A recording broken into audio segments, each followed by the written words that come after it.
તો ત્યાં ને ત્યાં વાત પૂરી થઈ જાત અને જોબનને આજ કોઈ સંભાળતું પણ ન હોત. હવે આ બધી લૂંટ મહારાજ વર્ણી વેશે મળ્યા ને ત્યાર પછીની છે. થોડો સમય ગયો, જોબન પગી રખડતા રખડતા માંડ માંડ વડતાલ પહોંચ્યા. પણ જોબન પગીને પોતાનો વફાદાર માણસ બાથોજી મરાયો એનો બહુ આઘાત લાગ્યો. જિંદગીમાં પહેલી વાર જોબન પગી મનથી હાવ ભાંગી પડ્યા.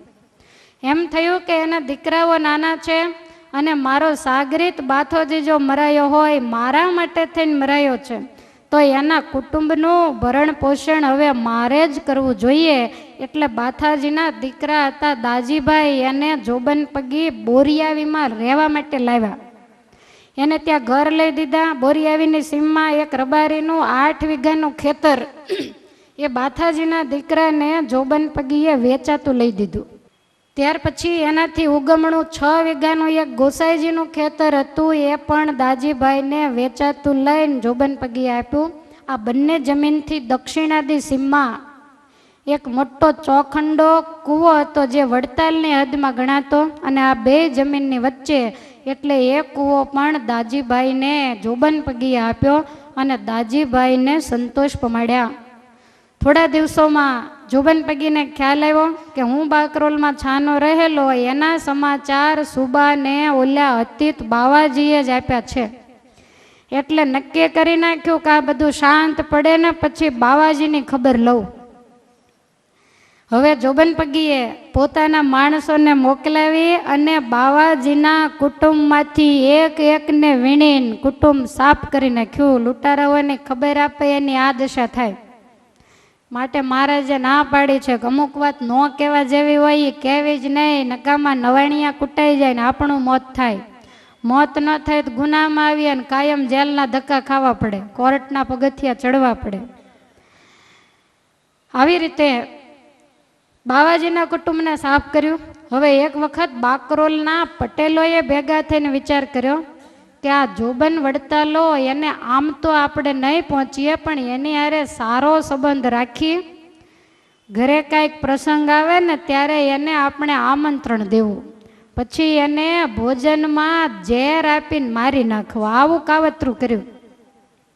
હવે કોઈ પટેલના ઘરે લગ્ન પ્રસંગ આવ્યો, તમામ પટેલિયાઓ ભેગા થયા.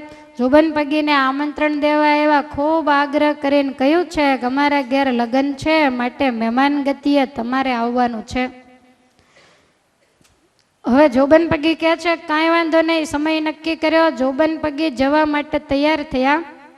પણ જોબન પગી એક ગંધીલી ઘોડી રાખતા, અને આ ઘોડી એ એવી હતી કે માલિક ઉપર કોઈ પણ પ્રકારનો દગો હોય તો ગંધથી આ ઘોડી પારખી જતી. એટલે તરત જ એના ઉપર સવાર થઈ અને જોબન પગી બાકરો લાવ્યા. આંગણામાં ખાટલો નાખીને પટેલિયાઓએ તો બહુ આવકાર આપ્યો, પાણીના લોટા પાયા, અને પછી બધાએ વાતે વળી ગયા. થોડી રસોઈને વાર હતી, આ બાજુ જોબન પગી માટે સ્પેશિયલ ઝેર ભેળવી અને લાડુ બનાવવામાં આવ્યા ને હળાહળ ઝેર નાખેલું. અંદર લાડુ બને, જોબન પગીને કાંઈ ખબર નહીં. પટેલિયાઓ આનંદ કિલ્લોલ કરતા જોબનની જોડે વાતો કરે છે, પણ આની ગંધ આ ગંધીલી ઘોડીને આવી ગઈ. એટલે તરત જ આવેળો નાખવા માંડી અને ઈશારો કર્યો કે માલિક ભાગી નીકળવા જેવું છે, જોખમ છે. એટલે જોબન પગીને ખ્યાલ આવ્યો કે આ મારી ઘોડી મારા ઉપર કાંઈક ઘાત હોય તો જ આવું કરે, બાકી ઘોડી આવું કરે નહીં. જોબન પગી કહે છે કે હું આંટો મારીને આવું છું એમ કહી અને ગંધીલી ઘોડી માથે બેસી ભોજન પડતું મૂકીને જોબન પગી વડતાલ ભેગા થઈ ગયા. પછી તપાસ કરતા જોબન પગીને ખ્યાલ આવ્યો કે આ પટેલોએ જોબનને મારી નાખવા માટે જમણમાં ઝેર ભેરવેલું અને જોબન પગીનો મગજ ગયો. શું સમજો છો તમારા મનમાં? પોતાના સાગરીત ભીલોને બોલાવીને કીધું જાઓ, બાવાજીના કુટુંબમાંથી એક એકને તમે પકડીને મારી નાખાતા, પણ આ પટેલના કુટુંબમાંથી એક એકને પકડીને એના કટકા નહીં, જાઓ એનો છૂંદો કરી નાખો. ભીલોએ આવી અને પટેલના કુટુંબના જેટલા માણસો હતા એ બધાને સાફ કરી નાખ્યા. આવું જોબન પગીનું બારવટું છે, બહુ સાંભળવા જેવું નહીં, પણ હવે આવે તો સાંભળવું પડે ને.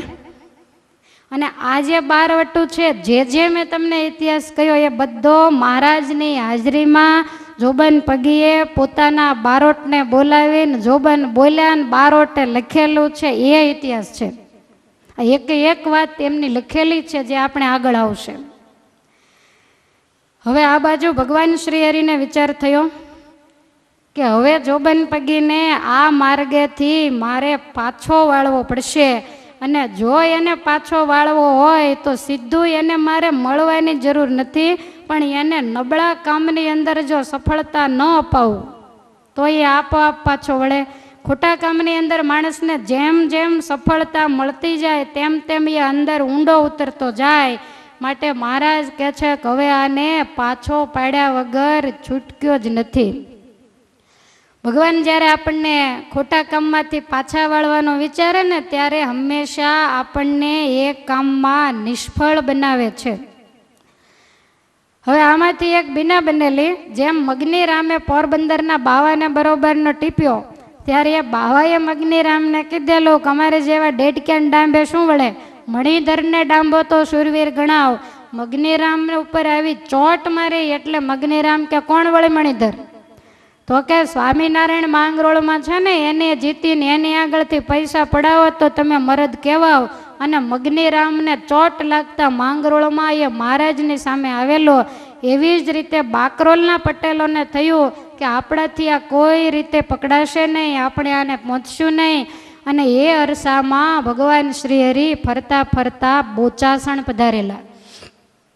એની આ પટેલોને જાણ થઈ કે સ્વામિનારાયણ નામે કોઈ સમર્થ મહાપુરુષ બોચાસણ આવ્યા છે. એટલે આ પટેલોએ જોબન પગીની સામે પડકાર ફેંક્યો કે જોબનજી, તમે અમારા જેવા ડેડકાને ડાંબો એમાં કંઈ તમારી મોટાઈ નહીં. જો તમે ખરા શૂરવીર હો ને તો સ્વામિનારાયણની કામણગારી માણકી ઘોડી માથે જેથી બેસો તેથી તમે જોબન વડતાલા સાચા, તેથી તમે ખરા મરદ ગણાવ. જોરદાર ચોટ જોબન પગીને લાગી.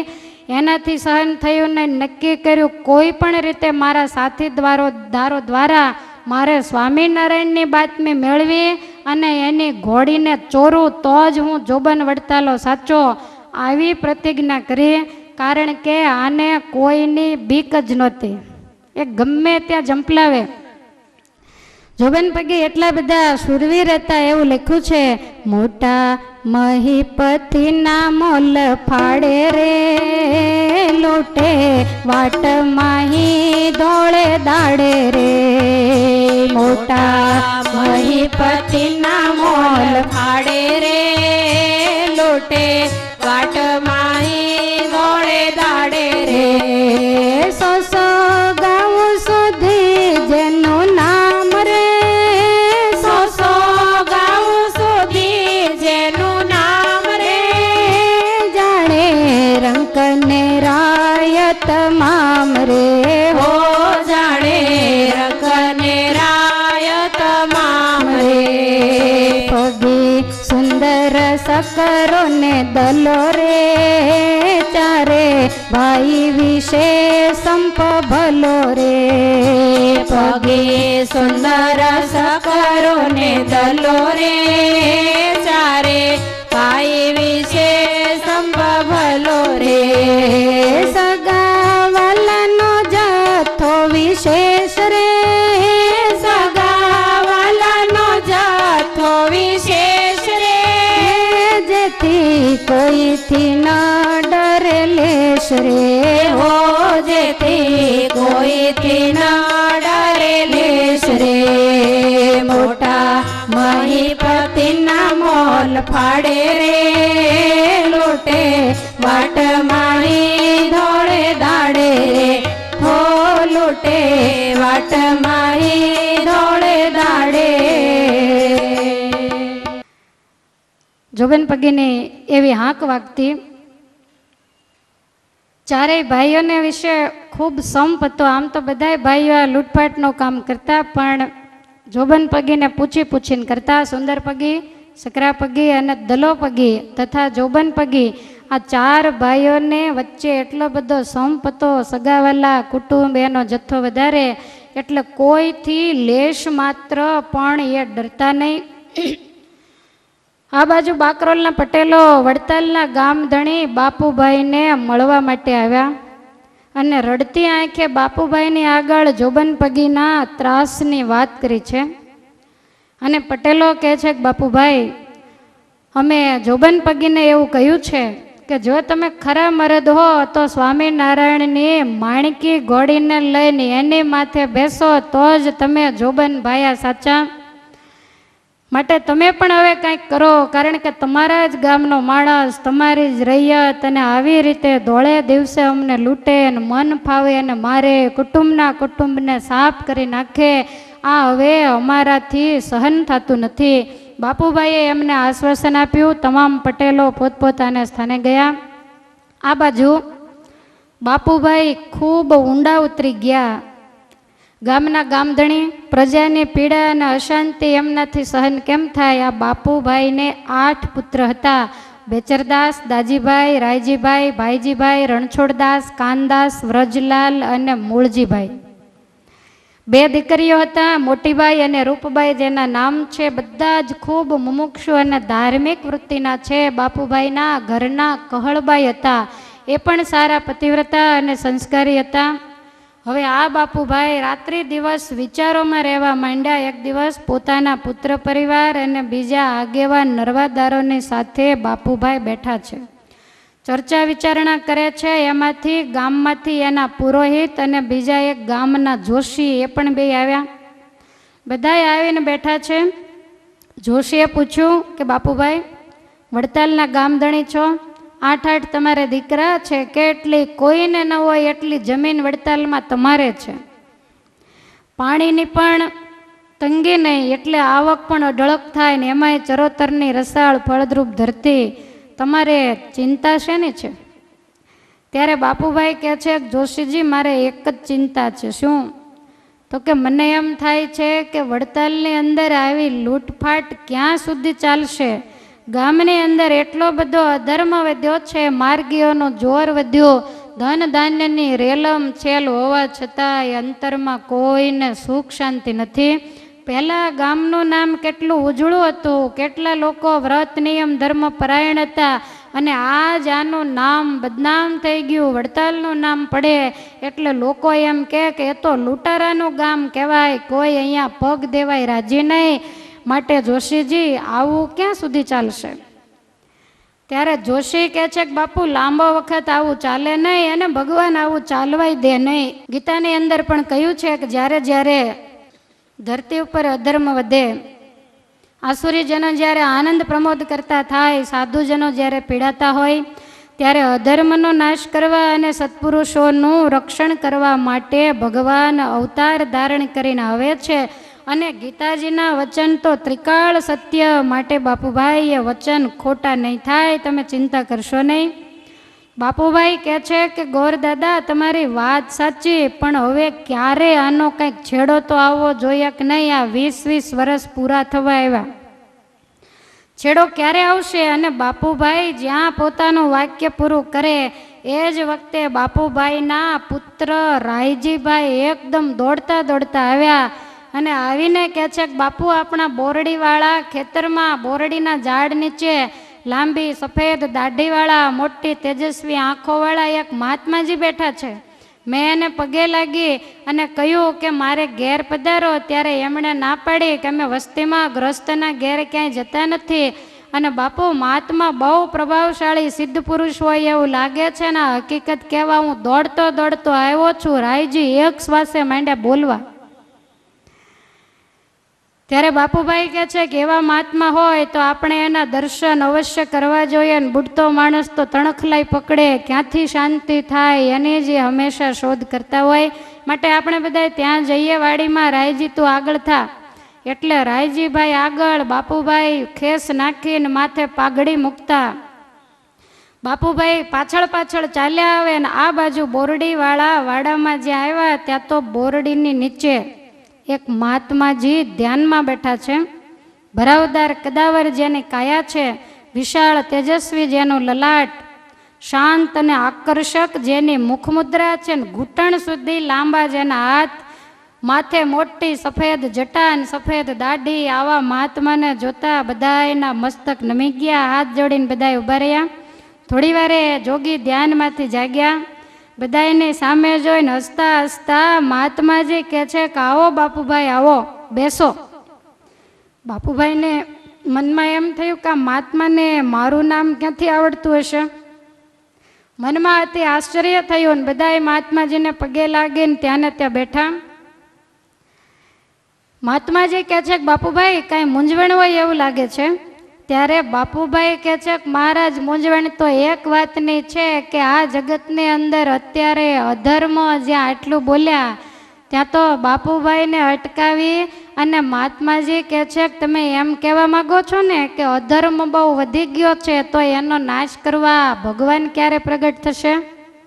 આ પ્રશ્ન તમને મૂંઝવે છે. હવે લાંબા વખતથી આ પ્રશ્ન મનમાં ઘૂંટાતો અને મહાત્માજીએ એને વાચા આપી એટલે બાપુભાઈને તો અતિ હરખ થયો. બાપુભાઈ કહે છે કે મહારાજ, આ પ્રશ્ન મને ઘણા વખતથી મનમાં ઘૂંટાયા કરે છે અને અમે અહીંયા આવ્યા ત્યાર પહેલાં ઘરે આની જ ચર્ચા હાલતી કે ક્યારે ભગવાન પ્રગટ થશે અને ક્યારે બધા એને સદબુદ્ધિ આપશે અને ક્યારે ચરોતરની પ્રજા શાંતિના શ્વાસ લેશે. અમારા મનની વાત તમે કહી દીધી, માટે હવે તમે મને ખુલાસો કરીને બતાવો. ત્યારે પેલા મહાત્માજી કહે છે કે બાપુભાઈ, જીવના અનેક જન્મના સુકૃતો જ્યારે ઉદય થાય ત્યારે એને ભરતખંડની ધરતીમાં અને પવિત્ર માતા પિતાને ત્યાં મનુષ્ય દેહ મળે.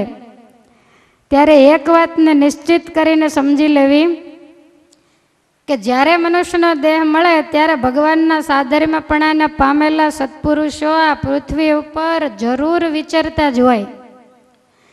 બાપુભાઈ કે તમારી વાત સાચી, સત્પુરુષો વિચરતા હોય, પણ આ અસત્પુરુષોને સદબુદ્ધિ કેદી આવશે એની જ મને ચિંતા છે. મને એનો જવાબ મળતો નથી, માટે કંઈક કૃપા કરો. મહાત્માજી કહે છે કે બાપુભાઈ, મુમુક્ષુ જીવાત્માઓનું શ્રેય કરવા માટે ભગવાન ભરતખંડમાં પ્રગટ થઈ અને મનુષ્ય રૂપે વિચરે છે. મહાત્માના શબ્દો સાંભળતા બાપુભાઈ બેઠા હતા ને ત્યાંથી અડધા ઊભા થઈ ગયા. શું વાત કરો છો? તમે ખરેખર સાચી વાત કરો છો. ક્યાં પ્રગટ થયા, કયા નામે પ્રગટ થયા, અત્યારે ભગવાન ક્યાં રહે છે? એક સામટા બાપુભાઈ માંડ્યા પ્રશ્નો પૂછવા. ત્યારે હસતા હસતા મહાત્માજી કહે છે કે તમે અત્યાર સુધી મૂંઝાણા. આ બદ્રીનું જે બોરડીનું વૃક્ષ છે ને એને પૂછ્યું હોત ને તો એ તમને જવાબ આપી દેત. આમ કહીને મહાત્માજી હસવા માંડ્યા. બાપુભાઈને ઓર આશ્ચર્ય થયું. તમે કેવી નવી નવી વાત કરો, બોરડીનું ઝાડ તે વળી બોલતું હશે. માટે તમે મને પ્રશ્નનો જવાબ આપો. બાપુભાઈનો પ્રશ્ન સાંભળી અને મહાત્માજી કહે છે કે તમે આ બોરડીના વૃક્ષને સામાન્ય માનો છો. આ કલ્પ વૃક્ષ છે અને આ લક્ષ્મીજીની તપોભૂમિ છે. ભારતમાં 7 નદીઓ અને 45 ક્ષેત્રો પવિત્ર ગણાય, પાવનકારી ગણાય. એવી જ રીતે 8 બોરડી આ ભારત દેશની અંદર પવિત્ર ગણાય છે. પહેલી બોરડી બદ્રિકાશ્રમમાં, જેની નીચે ભગવાન નરનારાયણ દેવ બિરાજે, જેને બદ્રી વિશાલા કહેવાય. ત્યાર પછી બીજી છે આદિબદ્રી. એ બદ્રીનારાયણ જવાને માર્ગે કુમાર ચટ્ટીથી 6 માઇલ દૂર ઉર નામનું ગામ છે ને આ ગામમાં આદિબદ્રી આવેલી છે. તમારે ખાલી આંખો ફાડીને સાંભળવાનું જ રહ્યું, કારણ કે આપણે ક્યાંય ગયા ન હોય. ત્યાર પછી ત્રીજી છે વૃક્ષબદ્રી. એ ઉખીમઠથી 11 માઇલ દૂર છે. પછી ચોથી ભવિષ્યબદ્રી જોશીમઠથી 11 માઇલ ઉપર છે. પછી યોગબદ્રી એ જ્યોતિર્મઠથી આગળ જતા પાંડુશ્વર ગામની પાસે છે. છઠ્ઠી અંતબદ્રી એ કૈલાસ જતા તુલિંગ મઠની પાસે આવેલી છે. નૃસિંહબદ્રી જે જોશીમઠમાં છે, શિયાળામાં બદ્રીનારાયણ ભગવાનની મૂર્તિને અહીંયા લાવી અને એની સેવા પૂજા કરવામાં આવે છે. અને 8મી છે આ વ્રતપુરીની બદ્રી, ગુજરાતમાં જે વડતાલ ગામમાં હાલમાં જે લક્ષ્મીનારાયણ દેવના ચરણારવિંદ છે ને ત્યાં જ એ બદ્રી હતી. મહાત્માજી કહે છે કે બાપુભાઈ, આમ તો તમે કાંઈ જાણતા નથી, પણ તમને કદાચ ખ્યાલ ન હોય તો હું સમજાવું કે આજથી 8-10 વર્ષ પહેલાં ભગવાન પોતે આ બદ્રીની નીચે આવી અને 2 કલાક સુધી બેઠેલા. બાપુભાઈ તો એકદમ હાથ માંડ્યા જોડવા, શું વાત કરો છો, અમારા ગામમાં ભગવાન આવે, અમારું જ ખેતર, અમારી જ બોરડી, એની નીચે 2 કલાક બેસે અને મને ખબર ન પડે, એવું કોઈ દિવસ બન્યા ખરું? બાપુભાઈને બહુ આશ્ચર્ય થયું. ત્યારે યોગી કહે છે કે બાપુભાઈ તમને કાંઈ ખબર નથી. બીજી એક વાત પણ તમે જાણતા નથી કે એ ભગવાન જ્યારે આવ્યા ત્યારે એ ભગવાનની સાથે તમારા જ ગામનો જગ વિખ્યાત જાણીતો પુરુષ નરબંકડો એ હાજર હતો. અને આ નામ જે પડ્યું ને ત્યાં તો બાપુભાઈને ખબર પડી જ ગઈ કે જોબન પગે સિવાય બીજો અમારા ગામનો કોઈ પ્રખ્યાત છે જ નહીં. હું ગામ ધણી હોવા છતાંય મને કોઈ ઓળખતું નથી, જોબનને બધાય ઓળખે. તમને જોબને કાંઈ વાત નથી કરી બાપુભાઈ? ત્યારે જોબન પગીનો નામ સાંભળતા બાપુભાઈ કે લૂંટપાટનો ધંધો કરે, હું એને ક્યારેય મળતો જ નથી, મને વાત કેવી રીતે કરે? અને વગર પૂછે એ માણસ ક્યારેય કોઈને વાત કરે કે મળે એવો નથી. એની પ્રકૃતિ બહુ વિચિત્ર છે. કદાચ એને ભગવાન મળ્યા એને ખુદને ખબર નહીં હોય ને ખબર હશે તો ભૂલી ગયો હશે. અને જોબન પગી સિવાય બીજો કોઈ હોય નહીં ને જો એ જોબન પગી જ હોય તો એને જો ભગવાન મળ્યા હોય તો મને વિશ્વાસ છે કે ભગવાન એના જીવનું જરૂર રૂડું કરશે. અને અમારા ગામની અંદર જે આ જોબન પગીનો ત્રાસ છે એ હવે ટૂંક સમયમાં ઓછો થવો જોઈએ. મહાત્માજી કહે છે કે એ વાત તો સાચી, પણ તમને આ તમારા ખેતરમાં બોરડીનું વૃક્ષ છે એનોય કાંઈ મહિમા નથી? બાપુભાઈ કે હવે ખબર વગર ક્યાંથી મહિમા હોય? ત્યારે પહેલા યોગી કહે છે કે આ બોરડીની છાયામાં બેસી અને શુદ્ધ ભાવે જે જપ તપ વ્રત ધ્યાન કરે એની તમામ મનોકામનાઓ પૂર્ણ થાય એવું આ બોરડીનું વૃક્ષ છે. બાપુભાઈ કહે છે કે આ ઝાડ ઘણી વખત ખેતીમાં બાધારૂપ બનતું, વચ્ચે હશે બોરડીનું ઝાડ અને વળી નકામું પણ ખરું. બાપુભાઈ કહે છે કે યોગીરાજ 2 વખત તો આ બોરડીના મૂળિયા કાઢી નાખવા માટે મેં નોકર ચાકરોને કીધેલું. ઘણી મહેનત કરી પણ કોદાળી કુવાડી એની ધાર વારે વારે તૂટી જાય, પછી અમે પડ્યું મેલ્યું. અને એક વખત તો એને બાળી નાખવા માટેનો પ્રયાસ કરેલો. ભર ઉનાળો, વૈશાખ મહિનાનો બળબળતો બપોર અને બપોર વચ્ચે અમે આગ મૂકી, બધાય પાંદડા ખરી ગયા હશે, અને જ્યાં આગ મૂકી ત્યાં તો યોગીરાજ અતિ આશ્ચર્ય થયું. ભર ઉનાળામાં વગર વાદળે મુશળધાર વરસાદ તૂટી પડ્યો. બોરડી તો અમારાથી સળગી જ નહીં. પછી અમે એને કાઢી નાખવાના પ્રયત્નને માંડી વળ્યા. માટે એ વૃક્ષને કારણે એવું કાંઈ હોય અથવા તો બીજું જે હોય તે અમને કાંઈ ખબર નથી, પણ આ બોરડી ચમત્કારી તો ખરી. વળી એક વાત એ પણ ખરી કે બીજા ખેતરોની અંદર જે પાક થાય એના કરતાં બમણો પાક કાયમ આ ખેતરમાં થાય છે. આજ મને ખબર પડી કે કદાચ એ બોરડીનો જ પ્રતાપ હોવો જોઈએ. આ જ મહિમા સમજાણો. અને યોગીરાજ એક મારા જીવનની બીજી વાત કરું કે એક વખત મારે ઘરની અંદર કંઈક ટંટો કજિયો થયેલો, એટલે મને બહુ પસ્તાવો થયો. મારાથી કંઈક બોલાઈ ગયેલું ને એને કારણે મારા ઘરના એને કંઈક મુશ્કેલી થઈ હશે, એટલે છોકરાઓને લઈ અને પોતાને પિયર જતા રહ્યા. પછી મને પણ બહુ પસ્તાવો થયો. એટલે આ બોરડીના